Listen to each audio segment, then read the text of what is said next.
Hey, KW. Hey, thank you so much for joining me. And thanks for spending some time with us here for the next 15 minutes or so. And I'm really, really excited to be able to do this for you. And, who am I? My name's David Hill. I've been with Keller Williams for 17 and a half years. I started my real estate career at Keller Williams, and I've been here the whole time. And it's in my blood. I'm KW, and I'm proud of it. And I started as an agent. As an individual agent, I ended up building my business up to a mega agent, closed about 40 transactions. About 4 years in, I started a team, and we ended up growing a team that ended up being, at one point, the number one producing team in our local MLS in Worcester County. I ended up in Gary Keller's mastermind in 2011. I was in his mastermind. Ended up, I got some notes here. Actually became a KWU instructor in 2013. One of my passions is always been being a teacher. So that was super, super exciting. I'm a One Thing certified trainer as well. And I became a team leader in 2017 or 2018. I was a team leader for almost 2 years, and I had a fantastic team, by the way. And as a group, we recruited a lot of agents. So it was really awesome. So I've been around the company, is my point. I also have a book called the Stills Playbook, and I have a national podcast called Path to Mastery. So anyway, that's who I am. And let's jump into what we're talking about today. So I have some notes here. Let me get these glasses and take a look at my notes. So pivot your perspective is what we're talking about today. And perspective, I'm really grateful they asked me to do this. And, I've been spent the last couple of days really thinking about this. Okay, what am I going to talk about? So I came up with 5 things that I think have to do with perspective, or I also like to think of it as mindset, right? The mindset. And this is what this is all about right now. Everything happening right now is the mindset is either it's going to help us or it's going to hinder us, and the mindset's going to be critical. And I like to think of it as a mindset of abundance, meaning abundant. The universe is there for me. There's abundance of anything I need. And I know, that can seem a little challenging now when you're hearing, you got to cut expenses, you got to cut costs, you got to do this. And it's almost like you're starting to think like, well, wait, hold on. They're saying abundance, but then I need to start cutting. And that's not about that. That's about being smart. So now you also want to think about being smart. For me, the last couple of weeks of my life, that's something I've been saying to people a lot. I've been saying, be safe and be smart, and those are a couple of things that I think right now matter more than they ever have, and about being smart. So I actually, on March 12th, made a decision that I was going to stop working from the office. That was probably about 4 or 5 days before. I'm not sure the exact date, but I think the 15th, like everybody pretty much had to stay at home. But I started on the 12th just because I was paying attention to things. And I was still talking to sellers at that time. And there was one particular seller that, we were supposed to get his house on the market. He wanted me to come out. And I had called him on that Sunday. And I said, listen, based on everything that's happening, we've kind of made a decision that we're going to do our meetings via video.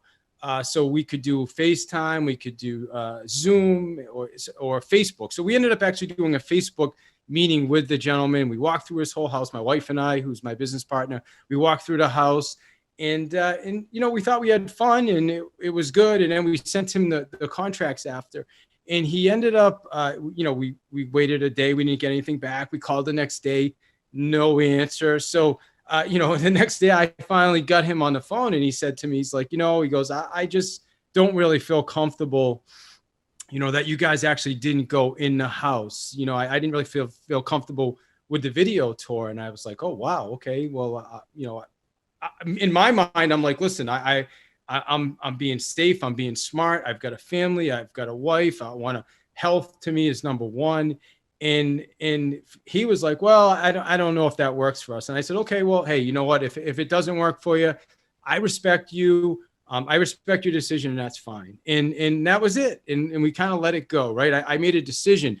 But what ended up happening now is, a couple days later, all of a sudden now all the realtors are getting these, okay, let's not go into the office. Let's work from home. Let's practice social distancing. Let's cancel open houses. So now all of a sudden, all the things that I had been doing 3 or 4 days earlier, and I don't say this to make it seem like I'm smarter or better than anybody. I just made that choice a little bit sooner. But anyway, as I was doing this, I was emailing not just this particular person, but all the people in my database. I was giving them updates. Okay, so here's what's happening in real estate today. Here's what's happening in real estate today. Here's what's happening in real estate today. So what ended up happening was last week, the gentleman, and I can tell who's reading the emails. He reached out to me and he was like, hey, he goes, I haven't put the house on the market yet, obviously. And I really appreciate you sending me all that information. And he goes, and you know what, now I'm actually I've made a decision that I am going to list with you guys when I'm ready. And he's not ready yet. We're probably going to end up doing something next week. But I just thought that was a really cool example of being smart, being safe, and coming from a mindset of abundance, meaning, hey, I made a decision. I didn't want to take a chance. For me, health is number one. I was not going to take a chance. I didn't know enough about anything that was happening at that particular time. And I just wasn't willing to take a chance. And I went from a place of abundance. I let it go. And he ended up coming back to me because I was delivering enough information and good information and bringing value to him through emails, and he ended up coming back to me. So the next thing I want to talk about is gratitude. Listen, gratitude right now is going to be critical. It's critical that I'm grateful. I need to find things to be grateful for. Okay. And it's not always easy. When this first started, I'll be honest, I thought it was a little bit fun. Hey, I get to, hang out at the house. I can maybe sleep a little later, all that stuff. And now, we're 3 weeks in. And as you know, they just extended it.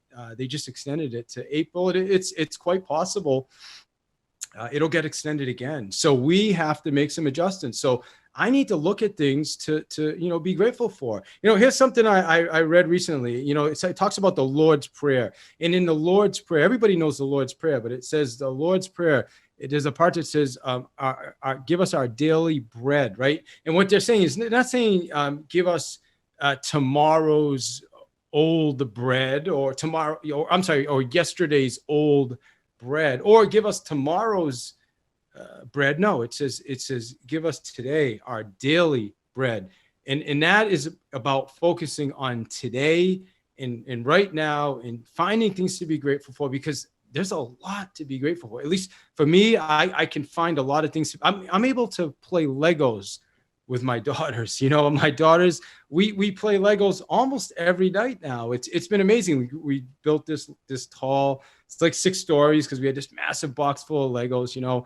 I'm actually, spending more time with my wife right now than I probably was before. I'm getting better at, connecting with my database. So there's a lot of things right now that we can focus on. But the key first is, again, going back to that mindset of abundance, that we have to focus. We have to practice focusing on things that we can be grateful for. And my friends, stop that. I'll tell you that I was hooked just as much as everybody else watching the CNN I hate to put CNN out there, but the CNN and some of the other channels, and just being, just in front of that TV. And it's like, sometimes it is just so negative. So I'm going to go back to being smart, right? I want to be smart. I want to know what's going on. I want to be educated. So I'm going to watch enough so that I can have an intelligent conversation with somebody about what's happening, know what makes sense, know how I can be safe and smart. But I don't need to sit in front of the TV watching all of that, because it's doom and gloom. I mean, and listen, the TV, they're doing their job. Their job is to have viewers. Their job is to get people stuck to the TV, and that's how they do it. And so I don't want to take anything away from them. I'm just saying, for me, that's not productive. That is just not productive for me. I have to get away from that. It's funny. And the third thing I'm going to talk about is faith. Okay. I want to talk to you about faith. There's a saying that my friends and I use all the time. It says, faith without works is dead. And I'm sure you've heard that as well, right? Faith without works is dead. What I mean by that is I'm going to have faith, right? I'm going to believe. I start my days every morning. I start my day on my knees. So I'm going to have faith and I'm going to believe, but I also have to show up. I have to put in the effort. I have to put in the work. You get me on that? Like if I can have faith and I'm going to have a big business, but if I don't show up every day and hit the phones and prospect and talk to people and whatever I do to generate business, if I don't do those types of things, my business is not going to grow. Right now, this is the perfect opportunity to grow your business. Okay. And maybe some of my faith comes from, and if you don't have faith right now, like let's say you've never gone through a market like I've been doing this, like I shared with you for 17 and a half years at KW. I went through 2005, 2006, 2007. In 2005, we were writing offers. We'd write an offer, we'd show a property, and then we'd go out and we'd write the offer. We'd have to, on the hood of the car, right? There was no dot loop back then or any of that. We'd write the offer on the hood of the car, and then we'd have to fly back to the listing agent if I wasn't the listing agent's office, and we'd get the offer submitted, or we'd fax it or whatever, just so that we could get it in before the next agents would go and do the same thing. That's how the market was. And then all of a sudden, before we knew it, everything shifted. Like it just went to like a halt, almost similar to what just happened. And this is obviously a much different scenario, but it's having a very similar effect on the market. So it took probably 3 months or so I went before I really kind of got things up and going again. But what I did was I changed direction and I started going after banks. I knew there were a lot of foreclosures coming. That's what everybody was talking about. So I started prospecting banks. I was calling Wells Fargo. I was calling Bank of America. I was calling all the local banks. I was calling Chase. And I kept calling and sending things and doing this and networking with people that were in with banks. And then about 3 months into it, I got my first listing in Hopkinton. I was so pumped up. I went out there. It was actually a nice house. It was like a $500,000 REO listing. I was like, yes, I hit the jackpot. 6% listing. It was amazing, right? And then the next week, bang, they threw 6 listings at me. I had 6 properties I had to put on. It was awesome, right? I changed direction. So that's what we're doing right now. Same thing. We're looking at what's happening right now. We have been playing around with wholesaling a little bit. Not sure at this exact moment wholesaling is the right way to go, because there's a lot of people that aren't paying rents. Investors don't want to take over properties with a lot of people not paying rents. But I'll tell you what is working: vacant properties. If you have vacant properties right now, man, we put 2 properties under contract in the last couple of weeks, both vacant properties. They're easy to show. Inventory is super low. Rates are still super low. So it's a great time. Go after people that have vacant properties. The other thing I want to be is talking to a lot of people. All right. I want you to think about routine. Okay. Routine is also something, a perspective. I got away from my routine. I did my first Ironman race last year. I'm a routine guy. I've always been a routine guy. And at some point, I don't even know when it happened, I ended up getting away from my normal daily routine, which was getting up at 4:30 a.m., going to the gym, working out, having something healthy, then getting to the office and being at the office around 8:30. And obviously the gym closed, the office closed. I had no choice. But what I ended up finding myself doing was sleeping in late. All right. So instead of getting up at 6:30 or 4:30, I'm sorry, I'd get up at 6:30, or I'd get up at 7. And then next thing you know, I wasn't shaving my head, right? You guys can see I have a shaved head. It was funny because Albert, who's one of my team members, we were on a Zoom call, and Albert was like, dude, what's up with your hair? And I was like, what do you mean? And I had this big horseshoe thing going, like my uncle. My uncle's a great guy. He's like 15 years older than me, and he also has the same hair, but he lets it grow around the side. And I always, anyway, I had this horseshoe thing going. I had this full beard, and I just looked horrible. I was wearing sweats, and I'm just like, wow, I kind of got away from everything that was making me successful. So I think right now, guys, routine is just as critical as it ever has been. Journaling, I got away from my journaling. So now, just last week, I started going to bed early again. I started going to bed at 10 o'clock. I jump in bed at 10, maybe I read for a half hour and I'm sleeping by 10:30. So now I can get up early. If I'm staying up late watching CNN and watching movies, I certainly aren't going to get up early. So now I'm going to bed earlier. I'm getting up. I'm doing my journaling. I'm exercising. Exercising is critical for me as well, for my mindset. I pray. I do 2 hours lead generation every day. And I'll tell you the cool thing about the lead generation is I've been lead generating with some team members. So we get on a Zoom together. And here's the cool thing. As some of these guys are newer. So what I can do is I can open up a little chat box and I can listen to them make phone calls, and then I can type things in the chat box so that gives them their next response. And, we're calling expireds, we're calling for sale by owners, and we're just checking in to see when they're going to be thinking about putting the house back on the market. Again, obviously, if it's a vacant property, then the timing is perfect now because we have no inventory. And I'm guessing you're in the same situation. Let me, in time blocking, make sure you have a time blocked calendar, my friends. Set up your calendar. You want to get into the routine again of being consistent. Every morning we jump on, I can tell you something happens. Every single time something good is coming out of those 2 hours of calls. I actually do more of that, but I do the 2 hours with the team members. Being kind is critical. I just can't say enough right now about being kind to people. It's interesting. I'm a runner, and I do a lot of outdoor running now, and it's a little chilly still for biking, but I also cycle. But it's interesting that now more than ever, people wave and people smile, and it's cool to see that. Or if I have to go to the grocery store, it seems like people are, because we're all in this together. This is one thing. It doesn't matter. You could be a celebrity. You could be the wealthiest person on the planet. It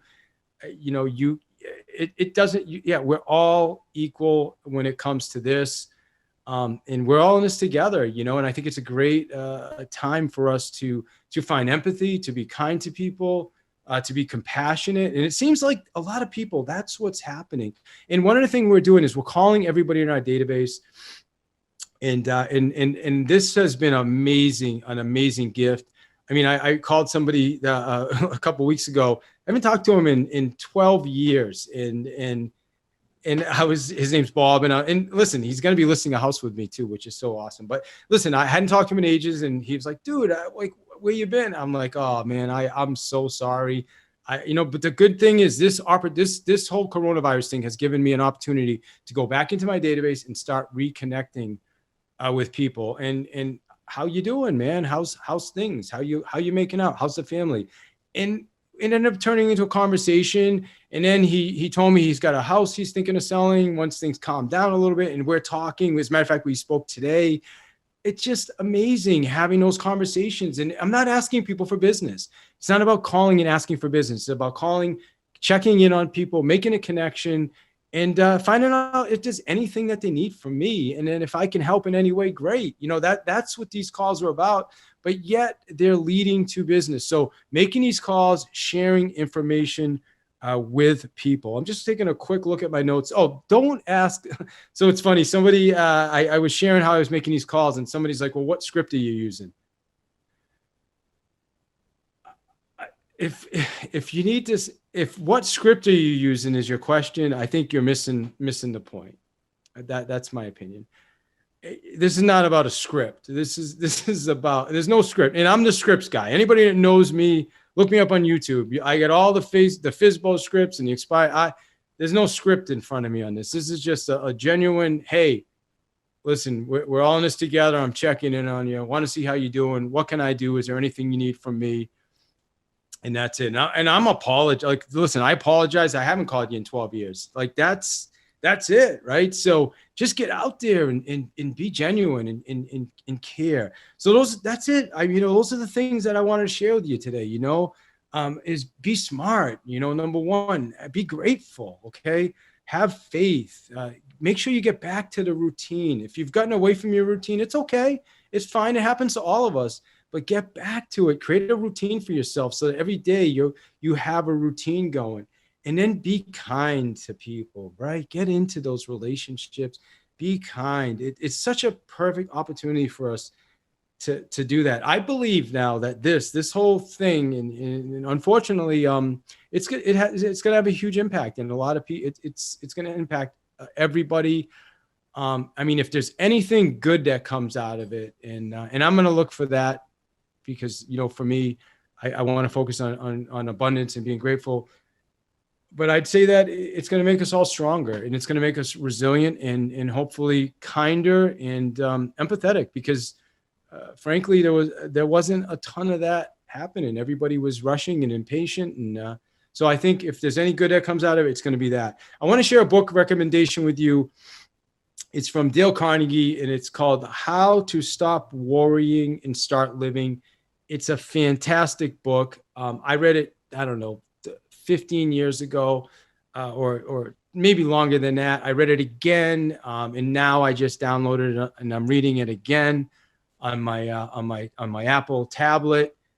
Fantastic book, How to Stop Worrying and Start Living. For me, even I walk around all day doing the best I can to stay positive and focus on being abundant and in faith. And still, I need those doses of